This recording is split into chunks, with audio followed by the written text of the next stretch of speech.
years. Now, previously, the plan was the object of consultations with the AU organs, almost the development partners and other key stakeholders involved. Now, that consultative meeting was held in Abuja, Nigeria. Now, the Pan-African Parliament is determined to make a significant positive influence in Africa through transparency and accountability. My guest this morning will help us to understand the revised protocol, take a look at a workshop that is currently ongoing in Accra and what it is intended to do, and then perhaps to also tell you what the AU passport is all about. To my right is the Honorable Dr. Benedict Lahai. She is the Vice President, Pan-African Parliament, and also the Minority Leader in Sierra Leone's Parliament. Honorable Lahai, welcome. Welcome. And thanks so much for joining us. Good morning to you too. And then to my extreme right is the Deputy Secretary General of the Pan-African Parliament, Yusufa Job. Yusufa, good morning to you too. Good morning. And I hope you're doing great. Very well. And welcome to Ghana. Thank you, sir. And I'm sure you're enjoying your stay. Yes, we are. Let's start from here. The Pan-African Parliament, a quick one before we even move into the revised protocol. What is it? What does it do? How key is it to Africa's development? Honorable Benedict, let me start with you. The Pan-African Parliament is one of the 10 organs of the African Union. Right. And we are the legislative arm of the Pan-African Parliament. And as a legislative arm of the Pan-African Parliament, our objective is to ensure that the laws we make and the policies we promulgate build peace and security in Africa, ensure that there is continental integration. We also ensure that the voice, especially of women, the youth, the aged, the persons with disability and other vulnerable groups are also heard. At the same time, bringing those voices, concerns to the table of the African Union as we roll out the African Union objective. We also work for democracy, right, and accountability and transparency by also taking part in election monitoring, observation, and to also build conflict resolution, helping conflict resolution. We also field missions to conflict countries so that we go on fact-finding missions, and out of those fact-finding missions we can come up with also practical solutions to address some of the issues leading to the conflict in Africa. So really it's a huge task. It is indeed. Right. Honorable Yusuf, let me come to you. How effective has this parliament been?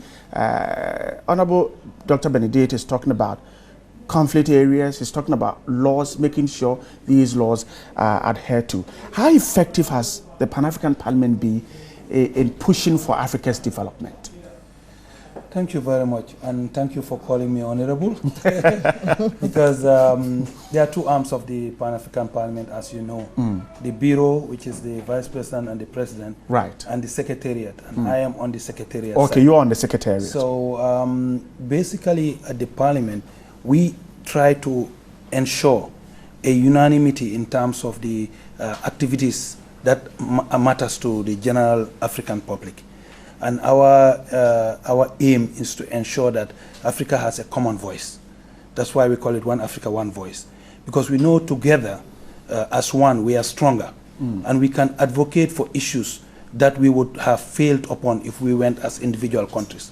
And as you know, the aim of this colonization and demarcation of Africa was mainly to weaken us by putting borders in our countries, to ensure that we are not united and harmonious in our aims and objectives. And we realize that the bigger the countries are, and together they are stronger and their voice are more effective. So bringing this to the table, to the core, and ensuring that Africa tables its missions and aims as one Africa is what the Pan-African Parliament is advocating. And in addition to that, because we are the legislative arm of the African Union, we want to make sure we harmonize our laws so that they are common and they are applicable to every country. And we will not be in disarray that once you cross a border, you have to abide by different laws to what obtains in another country. And this is going to further enhance our unity and further enhance our use of our resources. All these things, when we go to tables of trade and negotiation, are very vital to ensure that Africa's aim and objectives are achieved. I'm grateful. Honorable Dr. Benedict, let's look at this issue. So there is a revised protocol suggesting that at least you've moved on to another level. Tell me about it. When the Pan-African Parliament was established, it was established as an advisory body because it needed to put in place the structures, the necessary capacities, logistical capacity, human resource capacity, and everything. That was for 5 years. Then after 5 years, the Pan-African Parliament, together with the African Union, we had to review the protocol. Right. So that we now move from so at that level, we are purely an advisory body. We'll be advising the African Union. We also work with them on critical issues, issues of migration, issues of health, issues on common monetary systems, like like civil aviation, right, on transport, energy, you know, at all sector levels, because we are also organized in committees, and those committees are aligned with the African Union Commission committees. Like you have the Committee on Transport, Industry, Communication, Energy, Science and Technology. That committee in Pan-African Parliament is aligned to the Committee on Transport and Energy in the Pan-African Parliament, dealing with all of those things. So we also try to align our activities. But now, after the 5 years, we have assessed our performance, our capacities, whether we have all the right capacities together. So we revised the protocol. Of course, in implementing the protocol, you also will have to look at some areas that you need to improve on. For example, one of the most important areas that we have revised is the status of the Member of Parliament, right, that goes to the Pan-African Parliament. For now, you are a Member of Parliament in your Parliament. At the same time, you are a Member of Parliament in the Pan-African Parliament. So sometimes we are drawn in between priorities and Pan-African priorities. So sometimes if you have something very important in your national parliament or your constituency, then you give more premium to that than the Pan-African Parliament. So we are seeing that at the end of the day, sometimes the work of the Pan-African Parliament can be affected by attendance. Maybe at this particular session, more MPs have more pressing issues in at home. So they are not coming. So the revised protocol will now say, the European Parliament, you are going to be only a Member of Parliament for the Pan-African Parliament. You cannot now sit in your national parliament, on your national just like the European Parliament and also the East African Legislative Assembly. And so all your tenure will start and end the same day. You know what we are also suffering is attrition. Now, for example, Accra is having elections. So for now, the members will not go to any Pan-African Parliament. They will not go. So even if we needed a protocol or something that we need 2/3, we are going to have is not only Ghana. Other countries are in the process. So what we are also doing is that at the end of the day, once our protocol comes into effect, we need 28 ratifications for it to come into force. Once it comes into force, the Parliament will operate for 1 year. After that, it will dissolve. I see. And then the heads of state will come together and set a date. For these first 5 years of the new parliament, the electoral college will be the parliament itself. But once you are elected, you can be elected both in or out of parliament. It will not now be restricted to parliamentarians. To the home parliament. Yes, yes. Somebody from outside can also be a member of the Pan-African Parliament. But once that happens, if you are a member inside, once you are elected, you resign your seat. There is a by-election. Then you move to the Pan-African Parliament. You see, Job, let me ask you this now. Honorable Dr. Benedict Lahai talks about the earlier protocol, which made the Pan-African Parliament more an advisory position. Now, the new protocol, what is the elevation? What has changed about its role? Okay, thank you. The new protocol basically tries to bring the Pan-African Parliament to sort of the status of the European Parliament. One of the most critical things that it is going to do is to separate the political from the administrative arms of the parliament, so that the running of the parliament itself would now have to be handled by the clerk, the Secretary General of the Parliament.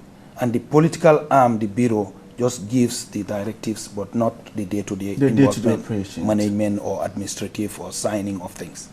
Secondly, we realized that the old protocol had few women parliamentarians because there was only one a requirement for one of the members coming to be a woman. Now we are saying minimum of 2 out of 5. So you will see that it will be more balanced, more favorable to gender than the old protocol. And I'm sure at a later stage, maybe they will ask for now 6 parliamentarians and insist on 50-50 because it's not balanced. So with 5 members at the moment, which is the requisite, we are insisting now on the new protocol that the minimum of 2 have to be women. So there are other issues in the new protocol, which is mainly trying to affirm the legislative activities which the parliament is meant to do. Because the first time advisory and consultative, we could not, once we do model laws, we could not now, how do I call it, pass it on for it to be implemented in the various states. In the various countries. Yes, but now, once this protocol is in place, we will be able to get model laws. Once ratified at the AU, it will now be domesticated in each parliament, and the countries will have to abide by those enactments. I see. Dr. Lahai, so where is Ghana in all this? I think Ghana has done very well because they have been very consistent in ensuring that their members of parliament are always present, and they are not only present, they are very vocal, and they are very active and very vocal, you know, and really, just like what I see on your TV here, when the Ghana parliamentarians take the floor, there is fire on that floor. So they have been doing very well. In terms of the protocol itself, we are happy that Ghana has signed the protocol, but that is just one stage. We are urging Ghana to take the next 2 important steps. You ratify and you deposit with the African Union Commission, the legal council of the African Union Commission. Then you have concluded the process because we need 28 ratifications. We are working towards 28 before 2016. That is our before the end of the year. Yeah. So for now, only 12 countries have signed, and only 2 of those 12, only 2 has ratified and deposited. Some has ratified, they have not deposited. So the story is not complete. But that means we still need 16 more signatories. Is there anything impeding them from depositing? You know, the parliament or the national parliaments all have different processes for ratification. For some, you know, the document goes to parliament, then it goes to cabinet, and then it comes back. For some, the foreign minister takes it together with the attorney general. They look for convergence, make sure that there is harmony. Then they make cabinet paper. It goes to cabinet, then it comes to parliament. So, you know, every country has slight moderation. And again, the role of the parliamentarians of the Pan-African is also very critical. If you have very pushful parliamentarians in the Pan-African Parliament, especially those from the governing body, you know, they can put pressure on the government, their own party, to ensure. But again, governments will also need to prioritize. Some of them will say the ratification of the protocol is not our concern. Our concern is maybe you are fighting Boko Haram, or you are fighting. So it depends. But at least 12 has signed, 2 has ratified and deposited, a few has signed and ratified. So, in fact, I am representing West Africa. I'm the vice president for West Africa.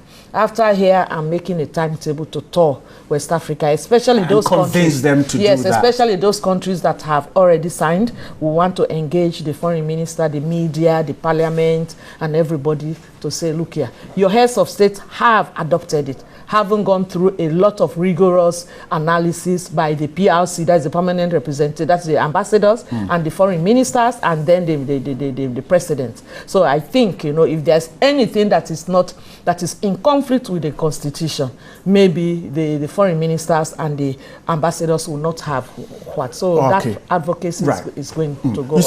Let's talk about the AU passport. For us, it is quite a strange thing. What is it supposed to do? and exactly what is about it, the AU passport? Basically, the AU passport is meant to ease travel within the continent. As you know, we are trying to ensure that this continent is seen as one country. So with one passport, it's a big step to ensuring that uniformity, that we are Africans, and that is the primary objective. In addition, you find out that these visa issues between African countries causes a lot of bottlenecks on trade, causes a lot of division between us, because without those restrictions, we'll be going into each other's territories and getting to know each other better than all these issues of having to pay for visas, seek visas within Africa. The Western world don't regard Africans as different continents. Once we are there as black people, we are Africans. We are treated as Africans. In fact, there's the African. They don't want to know which country you come from. Sierra Leone. So why do they, when it suits them, they choose to believe that this is a Ghanaian, a South African, a Senegalese, when it suits. But when it is not, then we are Africans. So why don't we go in and make Africa one continent that it was, and one country, and remove these artificial barriers created by the colonialists who sat there in Europe and decided we'll carve where Ghana ends and where Togo begins, when there are even families that are between the borders there that have issues to cross into each other. So the passport deal with all that? The passport is going to enable you, I even had the audacity to bring one with me. That's yours. This is my African Union passport, and it's gonna be looking like this. And basically, you find out that once you have this and the 54 countries ratify it, then you can move anywhere in Africa without a visa. Freely. Right now, South Africa, I go in without a visa. I go to almost 90% of African countries without a visa. You understand? This is the diplomatic one, but the ordinary one will come also, and you can also be treated similarly. And it's like, it's going to enhance our continental unity and our oneness. That is what the AU's aim is about this African passport. Honorable Dr. Lahai, let's begin to wrap up our conversation. But so you're in Accra for a workshop that we're told is a training for members on resource-based management. A quick one about that, and then we'll wrap up. Before I come there, let me just say that the African passport, the All-African passport, is not meant to just have a free, open corridor for anybody. You can still do your due diligence. That is because you have an African passport. If you have a bad record of terrorism, of trafficking, then the country, having done their due diligence, can stop you from entry. But if you know you are cleared, that you have a genuine business, you don't have a track record. So in as much as it's going to be an open, but the necessary security checks will be done. Yes. Are we going to run two passports, one African Union and then your own country's passport? Or no. It will be the same. What is going to be different is that for Ghanaians, you have the African Union logo. And then under you have Ghana and your logo. So it will distinguish you from a Sierra Leone. But the union logo will be the same. So that is it. Yes, we are here for the next 3 days to have a workshop on capacity building for members of parliament and staff on result-based management. Of course, here we have Central Africa is coming here, and part of North Africa, but the whole of West Africa, we are here. South and East Africa and the other part of North Africa, we have their own training in Pretoria at the end of this month. So it's a two set of training programs we are running. It's time, institutions really focus on results and not activities. When you expend resources, most times we have spent a lot of money on activities. The question is, how far has those activities generated the desired result? Sometimes we spend money on activities, but is the desired result commensurate to the resources? When we say resources, we are talking about money, time, because it takes a lot of time to organize these things. So we have a strategic plan that is running from 2013 to 2017. we want to ensure that our strategic plan is such that we are able to monitor it for our for accountability and transparency, but also ensure that we have value for money.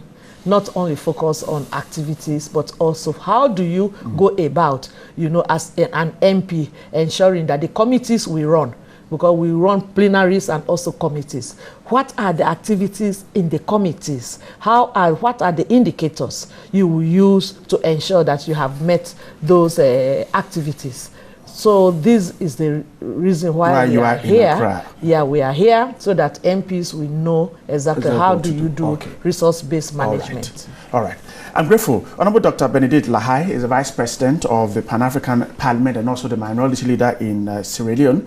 We're grateful for your time, and once again, welcome to Ghana. By the way, we're inviting you to cover our Just program. to mention one last thing, if you don't mind.